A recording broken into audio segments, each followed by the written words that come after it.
Welcome back, everybody, to another Cover 3 Media Fantasy video. We talked about IDP, the future of fantasy, why you want to do it. We went over our scoring. Today we're going to talk about defensive linemen, the RBs of IDP. Dan, you want to start it off? I can. I love D-linemen in IDP. It is the running back of football. There aren't too many that are super elite, so you want to get your hands on these, and they should be the most valuable people when you're evaluating trades in IDP and when you're doing a startup draft with IDP. Number one's got to be Micah fucking Parsons because he's young as hell, had in the same year with a lot of sacks and tackles, as you can see on the bottom there. He's labeled as D-line and linebacker, so that's why we have him on this. So you could definitely, some leagues might only have him linebacker, so that, changes his value a little bit. Same with TJ Watt, defensive player of the year, Badger boy, we love him. Adam loves his ass. TJ Watt, he's the best defensive player in the league. He should be valued that high. Only reason he's 2 is because Micah's, got some younger years left with him. Right, and he kind of brushed over it. Make sure you're looking at these defensive linemen and see if they have that extra linebacker tag, because that means they're an edge rusher, and those will be the people that score the most points in the game. That's like having an Alvin Kamara pass-catching running back, at the defensive lineman position. It's the same situation. It was like Patterson last year, Correct. You watch out, man. Those 2, 3, 4 sack games. I know the next player on our list, Myles Garrett, had 4 in one game last season. We're talking 8.5 times 2, 3, 4. That's a good week coming off your IDP. God damn it, it's the Bears. Moving on. Myles Garrett, next on the list. He's an absolute beast. We all have our differences where we have him ranked overall, but I love the dude. He, I don't know if he should have been only Madden 99 overall rated guy for D-line. It's a different story, or pass rusher, sorry. But Myles Garrett, he's an absolute fucking beast, and he's the best player on the Browns easily. Next, Nick Bosa. He's a fucking beast. He's a youngster. That's why he's ranked so high, and he's proved it. Had that ACL injury, and he came back really strong. He's better than his brother already, and we all saw that coming. And you just want to get your hands on these elite pass rushers. Like, these top 5 are very important. I still do think there's a jump between 5 and 6 for sure, maybe even 6 to 7. And lastly, Chase Young, where he did tear his ACL, but the potential, the sky's the limit. A lot of people said that he's better than Nick and Joey when they're all at Ohio State. So he's got it for sure. We'll see if that happens. He didn't put up he put up a pretty solid second over the starter's career, but we'll see where you can go from there. I love the guy. Yeah, definitely. I'm a big fan of Chase Young myself. Made sure I got him in fantasy.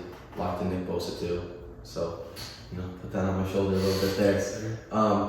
Yeah, like we said, a big jump from 5 to 6. I think Joey Bosa's in a middle tier of his own because he does have that linebacker, defensive lineman that does make him a little bit more valuable. He does get to the edge. It's just, again, injuries. Yeah. He's injured at least a little bit every season.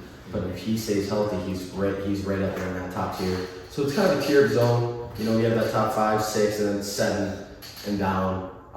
Finishes out the top 15 is definitely their own tier. So coming in at number 7, we got a man from Las Vegas Raiders himself, Max Crosby. Just signed a big ass deal. He's just hanging out on the Nut Boys podcast. That's my boy. He knows what's up. He kind of, he walks around. I'm scared of him, bro. He's a scary ass dude. I ain't messing with him. And someone who's pretty similar to him, I think they're pretty similar values. We'll go all the way across the country over to Carolina. We get Brian Burns. That is a dog.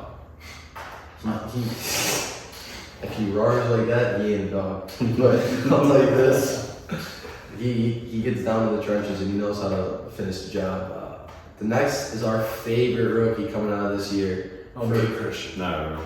Yeah, listen, me and Adam's favorite rookie this year, situationally to athletic potential to everything in between, is Kayvon Thibodeau, New York Giants. Now, do I think for a second that the New York Giants will ever be an elite defensive team? No, but if there's someone who can turn it around, it is going to be Kayvon Thibodeau. He's going to put up points. He's going to get tackles. He's going to get sacks. He's got Leonard Williams over there with him as well. He's going to put up the numbers. And coming in at number 10 is someone who's going to always put up the numbers while he's there. We just never know when he's going to retire, and that's Aaron Donald. That question mark pushes him all the way down, when in reality he could be putting up the best numbers out of anybody any given year. He has time and time again at the defensive tackle position, which is absolutely absurd. That doesn't happen. Mm-hmm. So him putting up those numbers, he has weeks where he scores the most fantasy points out of everybody. Yeah. You have to watch out for him. Again, You never know when he's going to retire. We thought he might at the end of the season. We thought last season there was prospecting. He could next season. He could in the middle of the season if he just feels like it's Aaron Donald. He doesn't care. It's the reason he's 99 overall. He does what he wants. He should have been Super Bowl MVP. Whatever. Oof, you got it. I'm done. Yeah, so next on the list, we got Aiden Hutchinson. I mean, the guy's coming in with the skill set, the size, and he's joining the on the rise Lions. You know, he's drafted number 2 overall for a reason. I mean, I know people come in, you know, top 5, there have been busts in history, but Aiden Hutchinson, he's got what it takes to take care of business in Detroit. Big Ten, too. These Big Big Ten. Ten guys for a reason, right? Yeah. Bosa, Young, and Bosa. Yeah. And Micah. And Watt. TJ, Oh, yeah, fuck yeah. Both the Watts. It's crazy, actually. I know, I'm a Rashawn Gary fan, but Devin's an even bigger Rashawn Gary fan. What can you say about Rashawn? I mean, obviously Packer fans, some bias, but you know, according to this is PFF, who I tried getting a job with them, or whatever. But he had he had the 3rd best pass rush rate on like a true pass rush like play in the NFL, and he only had 9.5 sacks. But Za'Darius is gone because he thinks he's all cool going to the Vikings because we said, oh yeah, Rashawn Gary's 24, younger than you, and he's better than you already. So sorry, Za'Darius, but Rashawn Gary, he has all the potential in the world. People hated when we drafted him. Christian was a big fan of when we drafted him. I was Yeah, it kind of hurt my feelings. I'm embarrassed, and I got to watch one of my favorite draft picks go to the Packers. Yeah. That happened, Jordan Love. I'm just getting sick of this franchise, bro. So, I mean, Gary, bull take. I think he gets, you know, around 13, 14 sacks this year. He's going to need to if the Packers are going to be an elite defense. So, Sean Gary, big expectations, and he's a young guy, so he's got all the time in the world to be insane. So, Yeah, next on the list we got Daniel Hunter. You know, we just said that Za'Darius is going to be joining him on the Vikings. You know, Daniel's 27. That's not a bad age for defense. You know, he's still got a couple of years in him. He's shown that when he's healthy, he can get sacks, which is exactly what we want out of a defensive lineman. Puts up points consistently. Yeah, I mean, that's about as much as I can say for him. If he can stay healthy, you know, he's definitely a great option for you at IDP. And then, you know, last 2 guys, Josh Allen, Jay Garrett. They drafted Javon Walker. We don't know what to expect with the guy. Josh Allen, you know, he hasn't put up the greatest numbers yet, but the potential's all there to be a insane pass rusher for the Jaguars. And then Trey Hendrickson, who came from the Saints to the Bengals last year. And, you know, a lot of people thought he just wanted the money, but he proved it again, had a ton of sacks. I'm not the biggest fan of the guy, but I think he has what it takes to continue to get like 10 plus sacks a week, which is not a week, season. If he got a week, I mean, holy shit. But he's still not too old, so I mean, that's a guy you want to start under. He's a good D-line too to have in fantasy. Right. I mean, Trey Hendrickson, he's on a winning team. He's one of the leaders on that defense. Numbers online. So, money talks, numbers online. Sucks.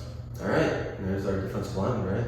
Yeah, there's our defensive lineman. I mean, thanks for watching the video. Be sure to drop a like, comment. You know, if you want any special coverage on some of these guys, we can go into more depth. Make sure you watch out for our top 150 IDP Superflex PPR League. The best kind of football for the best kind of fans. Yeah, stay tuned for our linebacker rankings and our D-back rankings.